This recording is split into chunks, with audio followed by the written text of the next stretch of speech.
Pengayakan serbuk gergaji adalah langkah penting dalam menyiapkan media tanam jamur tiram. Proses ini bertujuan mendapatkan serbuk yang halus dan homogen, mendukung pertumbuhan miselium. Pertama, pastikan serbuk bebas dari kontaminan dan bahan asing. Kemudian, ayak serbuk menggunakan alat pengayak dengan ukuran mesh yang sesuai.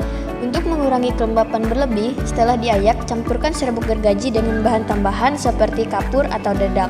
Untuk menyeimbangkan pH dan meningkatkan nutrisi substrat sebelum proses sterilisasi dan inokulasi dengan bibit jamur tiram. Serbuk gergaji, dedak, dan kapur adalah bahan penting dalam budidaya jamur tiram yang menawarkan nilai gizi dan ekonomis. Serbuk gergaji berfungsi sebagai media utama, menyediakan struktur bagi miselium. Dedak yang berasal dari padi atau gandum menambah nutrisi dengan protein dan karbohidrat esensial. Kapur digunakan untuk menyeimbangkan pH media, menciptakan kondisi optimal dan mencegah pertumbuhan patogen. Kombinasi ketiga, bahan ini mendukung produksi jamur tiram yang sehat dan menguntungkan bagi petani baik skala kecil maupun besar.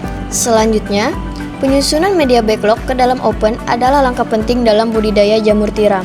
Media backlog yang terbuat dari serbuk kayu dan bahan organik seperti dedak atau kapur dimasukkan ke dalam plastik berbentuk silinder.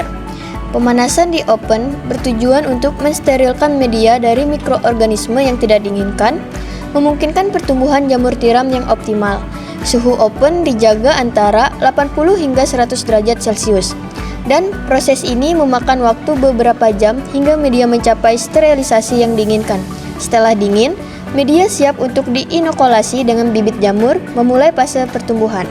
Kemudian, proses sterilisasi backlog jamur tiram adalah langkah krusial dalam budidaya untuk memastikan media tanam bebas dari kontaminan. Pertama, serbuk gergaji, dedak, dan kapur dicampur dengan air hingga kelembapan yang tepat, lalu dimasukkan ke dalam plastik polietilen dan dipadatkan menjadi backlog.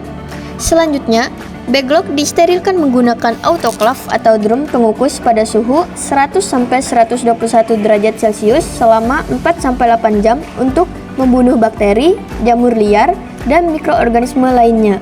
Setelah proses sterilisasi, backlog didinginkan hingga suhu ruangan sebelum diinokulasi dengan bibit jamur tiram. Langkah ini sangat penting untuk memastikan pertumbuhan jamur yang sehat dan produktif. Lalu, proses yang terakhir adalah memasukkan bibit F2 ke media backlog, langkah penting dalam budidaya jamur tiram. Pertama, siapkan media backlog dari serbuk kayu, bekatul, kapur, dan air yang telah dipasteurisasi. Taburkan bibit F2 secara merata di permukaan backlog. Pastikan tangan dan alat steril untuk mencegah kontaminasi. Tutup backlog dan simpan di ruangan dengan suhu dan kelembapan terkontrol. Dalam beberapa minggu, miselium akan menyebar dan jamur tiram mulai tumbuh. Teknik ini memerlukan ketelitian untuk hasil panen optimal. Nah, jadi kawan-kawan, panen jamur tiram adalah tahap penting dalam budidaya yang memerlukan ketelitian dan perawatan ekstra. Jamur tiram umumnya siap dipanen setelah 3-4 minggu sejak penanaman bibit, tergantung pada suhu dan kelembapan. Tanda jamur siap dipanen adalah ketika tudungnya telah membuka sepenuhnya, namun belum pecah, dengan ukuran diameter antara 5 hingga 15 cm. Untuk memanen, gunakan pisau tajam atau gunting steril untuk memotong bagian bawah batang, sementara sisanya dibiarkan agar dapat tumbuh kembali.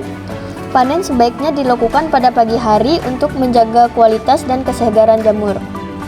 Setelah dipanen, simpan dalam kondisi dingin atau langsung dipasarkan. Proses panen yang tepat tidak hanya meningkatkan kualitas produk, tetapi juga memperpanjang siklus hidup media tanam untuk panen berikutnya. Jamur tiram dikenal karena nilai gizinya yang tinggi dan rasanya yang lezat, menjadikannya salah satu jenis jamur yang populer.